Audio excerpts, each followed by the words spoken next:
So this is John Coster at the Dot Media Centre, and I'm absolutely delighted to be catching up with a good friend of mine over in Phnom Penh at the American University there, and Assistant Professor Steve Graham. Good morning, Steve. How are you? UK time. Good afternoon to you. Yeah, very good. Thanks. Thanks for the invite. You're very welcome. It's great to see you. So the end of your academic day there, is that right? Is it sort of just gone through? Yeah, it's just gone through. Yeah. They all left now. The students left, or have you been not doing? No. I'm. Don't tell anybody, but I'm the one that's left because I wanted to be able to talk with you without anyone bursting into my office. So I'm in a secluded place.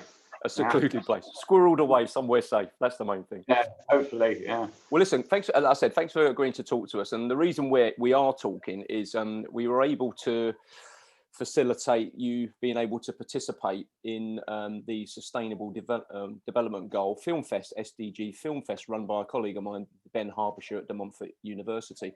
Obviously, it would have been great to have seen some of your students and participated last summer, but with the pandemic, it became virtual and online just before Christmas. So when you were doing the research and I kind of sent the opportunity your way, why did you think, as the director of the English Preparatory Program, that it would be good for your students to participate? Well, there's a couple of things. For the preparatory program, we spend a lot of time using Sustainable Development Goals. We think it's a good idea to introduce the students to them, and also the fact that we do a lot of project-based learning. The prep program is split between different sorts of modules, but a large part of it is to do with project-based learning. So what happens is the initial questions come from the students and we get them to base it on Sustainable Development Goals. So this is how really I got involved in it. You know, I knew about them before, but I didn't really pay much attention. But I found it was a really good way to introduce the students to the fact that there are other people that have similar beliefs to them, and that their own personal small beliefs actually are to do with the world and everything else that's going on. And so it was actually still is very, very successful for that program. And so I thought, as I don't actually teach on the program that I'm a director of, I have an oral communication course, and I have introduced a lot of media work as part of that course. And the culmination of all the different things that they do ends up with this video blog. And so what I've done is I've introduced Sustainable Development Goals right from the beginning, so that it comes to a crescendo at the end and they've got this wonderful piece of work. And when you contacted me and said about, you know, there's this exhibition where people can show their work, I told my students, I said, I want you to show your work. You've got to give me permission to let me show your work you know, to everybody. And so it's a prerequisite that when they make their videos, it's for public consumption. We want to actually go and put forward their views, their beliefs, to give them a voice. And this was a great platform for us, so that's why we jumped at the chance. Yeah, I mean, it's fantastic. I mean, you ended up putting in quite a lot of submissions in the end, wasn't it? It was well over 50. Yeah, it's about between 60 and 70, yeah. Yeah, it's incredible. Yeah. And of course, they're still there on the website, and I'll put a link up for people to be able to look at them. And I remember when Rob Watson and I came to visit you a couple of years ago, I think it was in 2018, and we did our 3-day March Media Madness, which I think you said, I think it's become legendary status now on both sides of the world. It was really interesting talking to your students about, you know, when we're teaching at De Montfort University, 18, 19, 20-year-olds, they're exactly the same as you. You know what I mean? They're sort of interested in the same things, you know, fashion, music, smartphones, technology, falling in love, you know, coffee shops.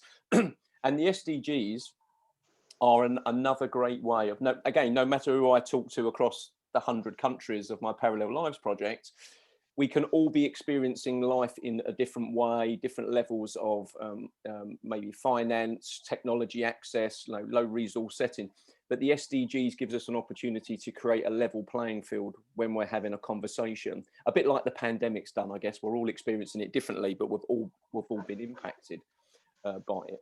Do you think the fact that it's getting them to look outside Cambodia and seeing their place sort of, you know, regionally, Southeast Asia, you know, the impact of you know, the reach of China, then looking at sort of bigger things with sort of colonial past with France, and then obviously being an American university in Phnom Penh, it kind of not so much forces them, but it invites them to think of their place as global citizens. Yeah, I think that's a good point. I'm not sure whether it's which part leads which part. You know, it's a bit strange because I see it as a leveler that people have their own concerns, and with the Sustainable Development Goals, it basically covers everything on the planet. Let's be truthful. What I want the students to do is not to talk to us about a goal. I want them to talk about a subject where the goal is the umbrella. And when they're doing their research, what they see is that there are people from all different countries that are experiencing the same thing. So when they're doing some of their other assignments on the course, they're still focusing on Sustainable Development Goals, but maybe they want to have some examples. So I do it on Cambodia. Of course you can. Can I compare and contrast with other countries in ASEAN? Of course you can. And it just builds from that. I would like to compare with a Southeast Asian country and America. Of course you can. You know, so the idea is that they do it because of their own curiosity and their own initiative. It takes them to all these other places. But then it comes back to the fact that we are all the same, and we do have the same concerns, and a lot of us have the same problems as well. And so that way, then I think for university students, I think it's an excellent way to get them to broaden their horizons, but also to reflect back that actually we're all the same. We have all the same problems, just at different degrees. That's all. Yeah, I can't think of a time when I've set an opportunity in a module where a student's come to me with something that I had to say no, because I think the SDGs allows you to actually be quite free within that umbrella, doesn't it? Yeah, the thing I found out a problem before I was working with SDGs. I would say that you can do it on anything you want, and you can see the disappointment in their face because it's like, but I need some guidance. And then so you say, okay, do it about your hobbies, and then not hobbies again. You know, so this is actually good because you have 17 goals and it covers virtually everything that there is. So you could say to them, what do you care about? What are you passionate about? You know, what is it you want to go and tell the world? And so they can then say, okay, well, I'm passionate about this. Well, look at the goals. Which goal do you think covers? And that's how it just starts. Then why don't you go and research that goal and have a look and see, are there, you know, which aspect, because it's a very large area, what aspect do you want to go and research and to go and tell everybody about? And, you know, the courses last 15 weeks and they develop it over the 15 weeks because they have all these other assignments to do. You've got Eastern assignments a week. They're always backed in. It's all little steps to get to where we want to be at the end. And they do extremely well.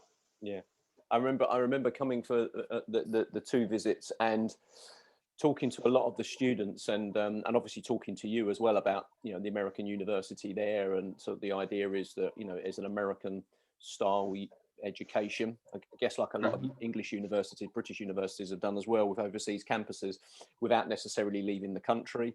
But then the young people that come, they're representing a sort of, you know, the new Cambodia, if you like, rather than the Cambodia of the media or of the history pages. These are the young people that are coming through, maybe more affluent parents, or those that are getting the scholarships are coming because of their academic ability.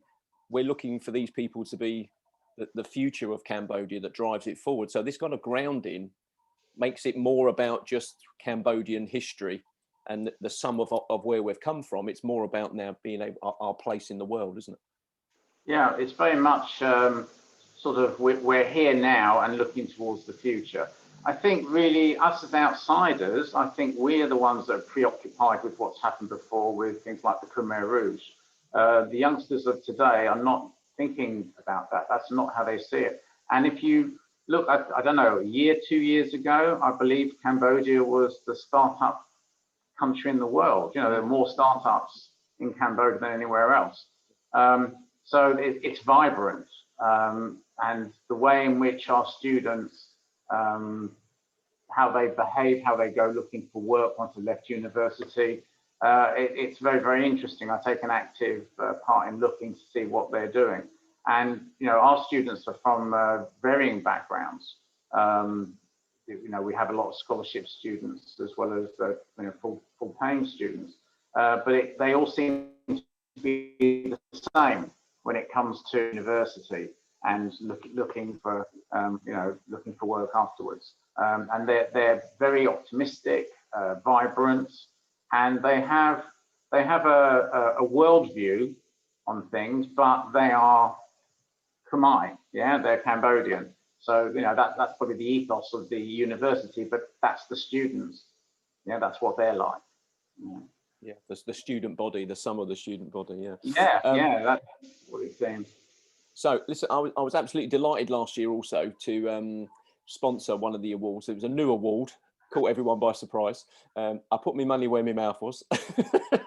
And which I think I always do anyway, but it was nice to put a bit of cash up as well, because it got £100, so no small amount, I guess, for a winner of a showcase award that I was allowed to choose. So not necessarily the best overall film, but from my perspective, as someone that, you know, a freelance journalist that covers these 100 countries of parallel lives, was able to turn around and say, well, actually, in my view, I think that's a really good film. Okay. And I spoke to the young man yesterday for the first time.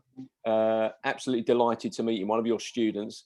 Now a genuine winner across all of the submissions from DMU here in the UK and Indonesia and Malaysia as well. So it was wonderful to be able to pick a Cambodian student. I didn't actually look at where they were from. I looked at the films first and then kind of looked afterwards, and I was like, oh, that's interesting. They'll think there's collusion going on there, but there wasn't. He's a genuine winner. And talking to Naira yesterday, it was really interesting to hear how he'd come up with the concept of his film, which was, you know, lots of images of plastic in the ocean at the beginning, which he said was when he was leaving high school. Yeah. And then I asked him why in the film, when he's stuffing a plastic bottle full of plastic bags, where that idea came from. And he said he'd heard about eco bricks, which he finishes the documentary with, people building buildings and walls and stuff like that. But his family hauled plastic bags from going to the market, and he can remember 4 plastic bottles a day that he would have to buy because there was no drinking fountain at his school. So he always had plastic bottles.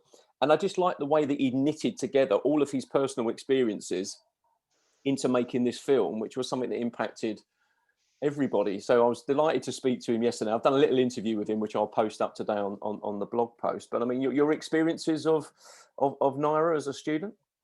Yeah, it's interesting. Most people, because of COVID, were focusing more on health and education, as in the difference between face-to-face and online learning. Naira, though, had a different perspective, as some of the other students did, and so they were fixing on to do with themselves. And I try to ask people to do that, but let's be truthful.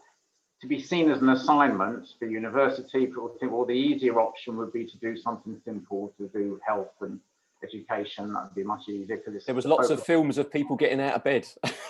Yeah. Which was quite interesting. But well, at least they get out of bed. Yeah, I don't know. Now we've got sort of blended learning, and sometimes I have to be asking questions to individuals, so I'm just not sure. Yeah, you know, it's as if they're asleep and their fingers just going over the mouse pad. But no, you would try to encourage people to build on their own experiences and to make something, because you can appreciate this. You know, it takes a certain amount of creativity and artistry involved, and not everyone's prepared to go and put that in. And so there has to be a real passion for it. I hope that because I wouldn't say that people are getting bored with the pandemic, but that's not the focus now. People are focusing much more on other things. But no, Naira did an excellent job, and came from him, from personal experiences. And a very unassuming guy as well. You know, it was just him doing his thing. He's actually, that idea with the bottles, it's got me thinking. It got me thinking. Well, I did challenge him. I did challenge him at the end that when I come to visit, obviously there'll be coffee involved. It'll be lovely to meet him.